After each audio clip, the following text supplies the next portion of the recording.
सही कितने दांत का है ये? 2 दांत का है मौलाना साहब। कौन सी नस्ल है? कामोरा है, कामोरा। क्या मांग रहे हैं इसका? इसके 70,000। भाई जोड़ी का नहीं, मुझे सिर्फ इसका बताओ। एक का ही बताया मौलाना साहब। क्यों मजाक कर रहे हो भाई? आप बता दो कितने का आ रहा है समझ में। भाई लगा लो, लगाने के पैसे नहीं है मौलाना साहब। भाई मेरी रेंज 35-40 की है। हैं 35-40 मिल जाएगा मौलाना साहब। वो सामने लाल टेंट देख रहे हैं आप, उसके पीछे चले जाएं, वहाँ से मिल जाएगी। बहुत बहुत शुक्रिया हाफिज।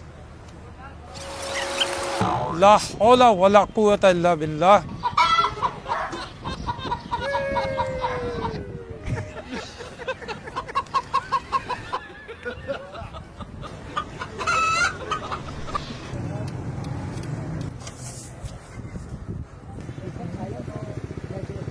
नहीं भाई नहीं मिला।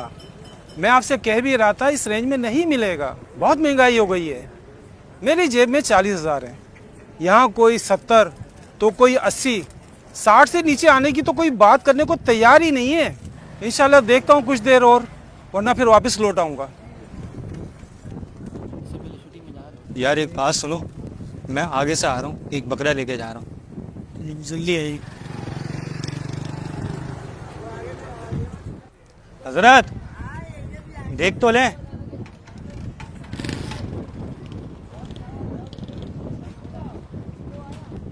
ये कहाँ मेरे बारे में आएगा?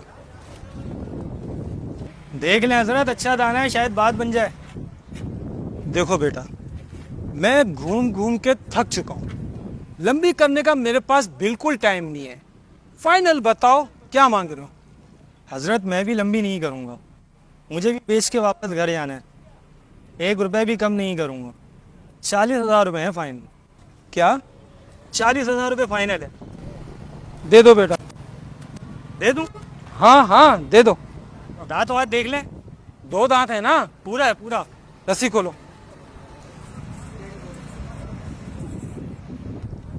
हजरत ये चारा भी ले जाए, मैं वापस ले आके क्या करूँगा? बहुत बहुत शुक्रिया बेटा, अल्लाह हाफिज। जज़ाकल्लाह। अबे यार तू पागल तो नहीं हो गया यार? 80,000 का 40 में दे दिया, क्या होगा तुझे? बात सुन यार, वो कोई आम इंसान थोड़ी थे, वो मेरे उस्ताद थे। उन्होंने मुझे बचपन में कुरान पाक पढ़ाया, और जो उन्होंने कुरान पाक पढ़ाया तो मैं नमाज़ पढ़ लेता हूँ। तो तू उससे बता कर देता ना यार। यार वो एक खुददार इंसान है, मैं अगर उनको ये सब कुछ बता देता तो वो मुझसे कभी भी जानवर नहीं लेते। मदरसे में बच्चे उनके लिए खाना लाया करते थे, लेकिन उन्होंने कभी भी किसी बच्चे का खाना नहीं खाया। फिर भी यार 40,000 नुकसान कराया तूने, पागल हो गया यार। यार इन्होंने जो मुझे दौलत दी है ना, ये इन सब के सामने कुछ भी नहीं है। मैं आज भी जब भी परेशान होता हूँ ना, मैं कुरान पाक की तिलावत करता हूँ और अल्लाह ताला से दुआ करता हूँ, और मेरी परेशानी दूर हो जाती है। ये भी मेरे उस्ताद की दी हुई तालीमात की वजह से। खैर हो गई यार, हमने इस कुर्बानी के मौके पे अपना थोड़ा नफ़ा कुर्बान कर दिया, और क्या चलता है यार। चलो यार और चलते हैं।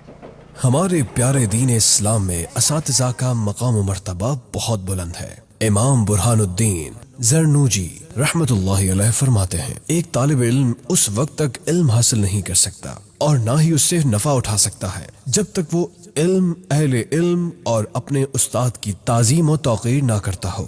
लिहाजा अपने असातिज़ा किराम का अदब व एहतराम करें, उनकी ज़रूरतों को पूरा करने की कोशिश करें। कुर्बानी के मौके पर जिस तरह भी उन्हें फ़ायदा पहुंचा सकते हैं या उनके लिए आसानी पैदा कर सकते हैं तो ज़रूर करें।